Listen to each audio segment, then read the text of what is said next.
सुप्रभात बच्चों, मैं आपका हिंदी का अध्यापक राजीव कुमार। कक्षा 6 के दूसरे अध्याय बचपन का अध्ययन करेंगे। प्यारे बच्चों, जो बचपन अध्याय है, जो बचपन पाठ है, वो कृष्णा सोबती जी ने लिखा है। इस पाठ में लेखिका ने अपने बचपन के बारे में बताया है।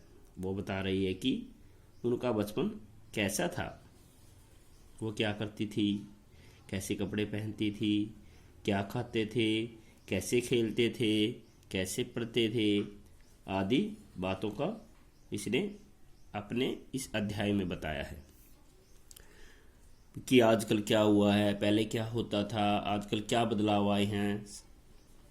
तो ये इन बातों का इस पाठ में अध्ययन करेंगे हम। तो प्यारे बच्चों, तो सबसे पहले हम कृष्णा सोबती जी के बारे में जानेंगे। कृष्णा सोबती जी का जीवन परिचय थोड़ा सा मैं आपको बता देता हूँ, तो इसे ध्यान से सुनना।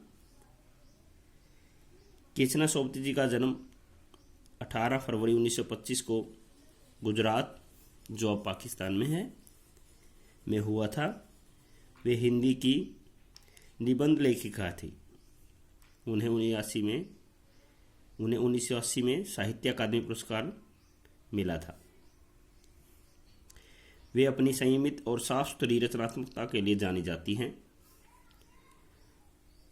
उनकी मुख्य कृतियों में डार से बिछुड़ी, यारों के यार, तीन पहाड़, यारों के यार, तीन पहाड़, बादलों के घेरे, सूरजमुखी अंधेरे के और ए लड़की आदि हैं। इनकी मुख्य रचनाओं के नाम थे ये। इन्हें भी तुम अपनी नोटबुक में लिख सकते हो अगर लिखना चाहते हो।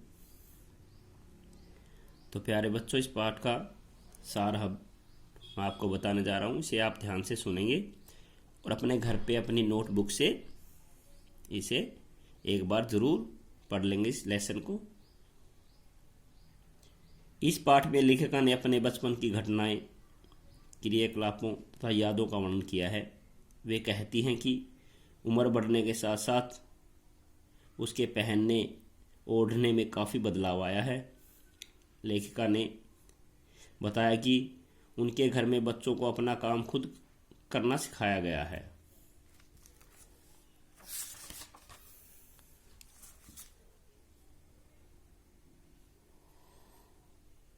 बचपन में वो गहरे रंग के कपड़े पहनना पसंद करती थी और गहरे रंग के कपड़े पहनती थी। बचपन में रविवार के दिन में सुबह ही अपने मोजे मतलब जुराबें धोती थी। वे उसके बाद जूते पॉलिश करती थी। माता पिता प्रत्येक रविवार को घर के सभी बच्चों को ऑलिव ऑयल मतलब जैतून का तेल और कैस्टर ऑयल पिलाते थे। कैस्टर ऑयल होता है अरंडी का तेल, जो पेट साफ करने के लिए, पेट की बहुत सी समस्याओं के हल करने के लिए बच्चों को दे दिया करते हैं। छोटे बच्चों को, अरे बड़े बच्चों को भी, मतलब बड़ी उम्र वाला भी कोई भी ले सकता है इसको। इसका कोई साइड इफ़ेक्ट नहीं है, कोई नुकसान नहीं है। कभी कभी लेने से पेट साफ हो जाता है इसका, लेकिन आपने नहीं लेना, सिर्फ डॉक्टर की सलाह से ही लेना होता है। ये ऑलिव ऑयल और कस्टर्ड ऑयल पिलाते थे। खाने पीने की चीज़ों से लेकर मनोरंजन के साधनों में काफ़ी अंतर आया है। वो कह रही है कि हमारे टाइम में और आपके अब के टाइम में बहुत अंतर आया है। पहले कचौड़ी समोसा होता था, आज पैटीज खाने का ज़माना आ गया है।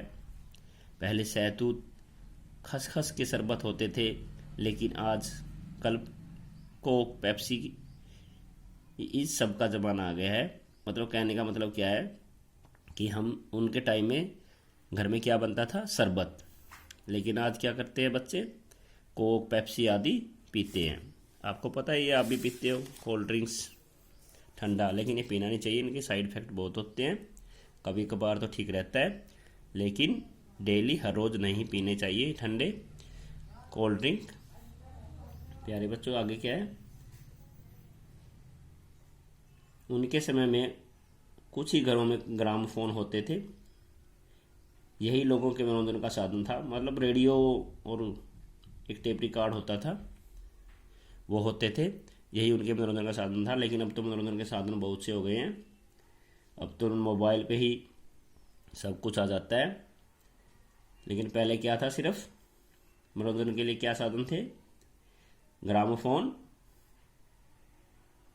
होते थे और रेडियो होता था। लेकिन आजकल रेडियो टेलीविज़न के साथ उनके मनोरंजन की अनेक चीज़ें आ गई हैं। लेखिका की आँखों की रोशनी कम होने के कारण उन्हें चश्मा लगाना पड़ता था। चश्मा लगाने पर उन्हें चचेरे भाई उन्हें लंगूर कहकर चिढ़ाते थे। तो प्यारे बच्चों, इसका जो मुख्य सार था वो मैंने आपको बता दिया है। आप इस अध्याय को अपनी किताब से, अपनी बुक से एक बार ज़रूर पढ़ लेंगे और इसके जो मुख्य शब्दार्थ बनते हैं उन्हें छांटेंगे, उनके अर्थ भी ढूंढने की कोशिश करेंगे। तो प्यारे बच्चे, आज के लिए इतना ही। कल हम इसका शब्दार्थ करेंगे और उससे आगे फिर हम इसके मुख्य जो प्रश्न उत्तर बनते हैं वो करेंगे। तो आपका बहुत बहुत धन्यवाद।